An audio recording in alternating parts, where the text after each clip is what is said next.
नमस्कार दोस्तों, आप सभी का स्वागत है आपके अपने YouTube चैनल पर।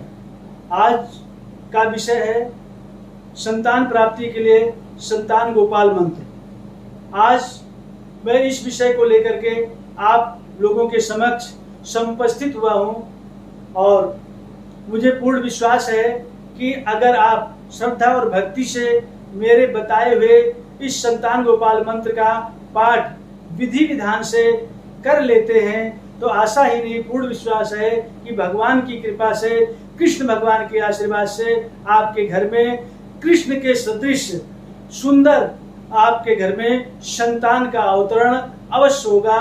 ये मेरी प्रार्थना और मेरा विश्वास है।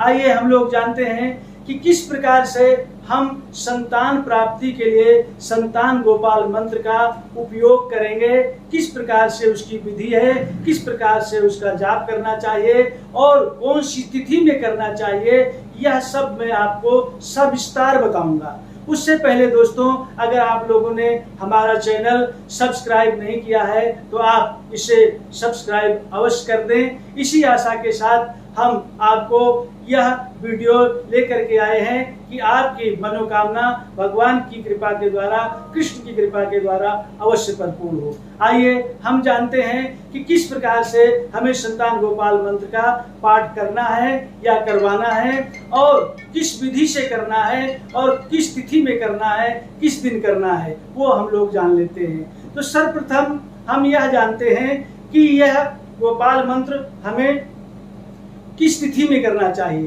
तो दोस्तों, सर्वप्रथम अगर हमें गोपाल मंत्र का उपयोग करते हैं तो हमें अष्टमी तिथि को प्रारंभ करना चाहिए। किसी भी शुक्ल पक्ष की अष्टमी तिथि को यह मंत्र हमें प्रारंभ करना चाहिए और यह मंत्र अगर स्वयं कर रहे हैं तो पति पत्नी मिलकर के 40 दिन का यह अनुष्ठान करें और 40 दिन का अनुष्ठान जब आप करेंगे तो भगवान की कृपा से आपको 40 दिन के उपरांत 3 महीने के अंदर कहीं न कहीं कुछ आपको अवश्य भगवान की कृपा मिलती हुई दिखाई देगी। और इस प्रकार से अगर किसी सुयोग ब्राह्मण से करवाते हैं, आप नहीं कर पाते हैं, तो शुक्ल पक्ष की भी अष्टमी तिथि को यह जाप प्रारंभ करवाएं। किसी भी शुक्ल पक्ष की अगर कृष्ण जन्माष्टमी मिल जाए तो बहुत ही सुंदर है। उस दिन शुक्ल पक्ष या कृष्ण पक्ष नहीं देखा जाता क्योंकि भगवान का जन्म जो है कृष्ण पक्ष की अष्टमी को हुआ है। तो अगर आप जो है कृष्ण जन्माष्टमी पर यह संकल्प लेते हैं और तो फिर उसमें आपको अत्यंत जो है लाभ प्राप्त होगा। अगर यह सुयोग अवसर नहीं मिल रहा है तो आप किसी भी अष्टमी तिथि को यह जाप प्रारंभ कर सकते हैं। कहते हैं कि जाप प्रारंभ करने से पहले आपको भगवान का, लड्डू गोपाल का एक सुंदर चित्र आप अपने मंदिर में, आप अपने कमरे में स्थापित करें और भगवान के सामने माखन मिश्री का भोग रखें और उसको रखने के बाद सुंदर एक जो है पुष्प, लाल फूल जो है वो भगवान को अर्पण करें। देसी घी का दीपक जलाएं। उसके बाद जो है भगवान का जाप आरंभ करना चाहिए। जाप आरंभ करने से पहले भगवान के लिए अगन्यास और करन्यास ये अवश्य कर लेना चाहिए। दोस्तों, आपने ये मेरा वीडियो पहले मैं इस पर अगन्यास और करन्यास के सहित यह वीडियो डाल चुका हूं। अगर आप मेरे चैनल पर जाएंगे और चैनल को, वीडियो को सब्सक्राइब करेंगे तो आपको वो वीडियो अवश्य प्राप्त हो जाएगा। तो आप अगन्यास और करन्यास वहां से देख सकते हैं। और इस प्रकार जब अगन्यास करन्यास कर लेते हैं फिर उसके बाद आपको मंत्र जाप करना है। मंत्र जाप किस प्रकार से करना है? तन्मय होकर के भगवान के ध्यान में एकदम से संलग्न हो जाइए और पति पत्नी मिलकर के इस जाप को आरंभ करें। आइए क्या मंत्र जाप करना है उस मंत्र को मैं आपको बताता हूं, आप लोग ध्यान पूर्वक सुने। मंत्र यह है, इस प्रकार से आपको जाप करना है। ओम देवकी सुत गोविंद वासुदेव जगतपते देह में तनयम कृष्ण त्वम अहम शरणम गतः। ओम देवकी सुत गोविंद वासुदेव जगतपते देह में तनयम कृष्ण त्वम अहम शरणम गतः। ओम देवकी सुत गोविंद वासुदेव जगतपते देह में तनयम कृष्ण त्वम अहम शरणं गतः। इस प्रकार से आपको मंत्र जाप करना है। यह पति पत्नी मिलकर के करें और कम से कम दिन में 5 माला अवश्य करें। अगर यह 5 माला करते हैं, 5 माला से आप ज्यादा भी कर सकते हैं, 10 माला करें, 21 माला करें, 31 करें, लेकिन 5 माला से कम ना करें।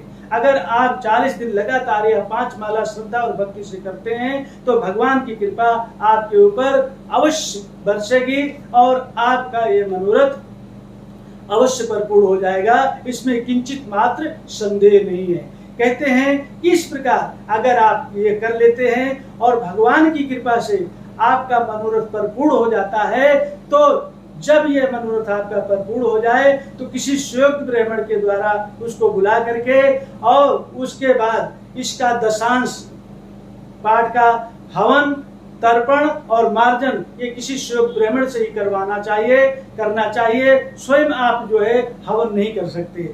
अगर आप ये कर लेते हैं तो मुझे आशा ही नहीं, पूर्ण विश्वास है कि आपके घर में भगवान कृष्ण के सदृश सुंदर संतान की प्राप्ति होगी और आपका घर खुशियों से परिपूर्ण हो जाएगा।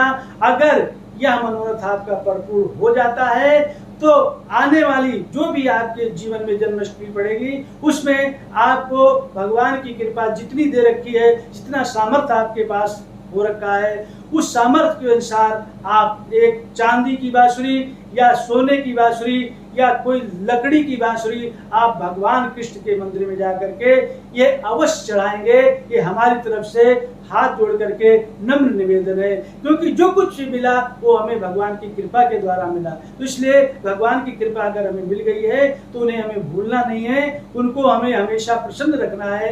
तो ये आपको कार्य अवश्य करना है। इसी आशा के साथ मुझे पूर्ण विश्वास है कि आप मन क्रम वचन से अगर यह कार्य कर लेते हैं लगन के द्वारा, तो मैं आशा ही नहीं पूर्ण विश्वास है कि आपका ये कार्य बहुत जल्द परिपूर्ण हो जाएगा और भगवान की कृपा आपके ऊपर अवश्य बरसेगी। इसी आशा के साथ ये वीडियो मैं आपका यहीं पर समाप्त करता हूं। अगर मेरे कथनानुसार आपका ये मनोरथ परिपूर्ण हो जाता है तो आप कृपया भगवान की प्रसन्नता के लिए कमेंट में आप जो है श्री राधा कृष्णाय नमः या ओम नमो भगवते वासुदेवाय ये अवश्य कमेंट करेंगे। इसी की आशा के साथ आपका जीवन संलग्न हो, परिपूर्ण हो, आपके जीवन में खुशियां हो और सब प्रकार से आपकी मनोकामनाएं परिपूर्ण हो।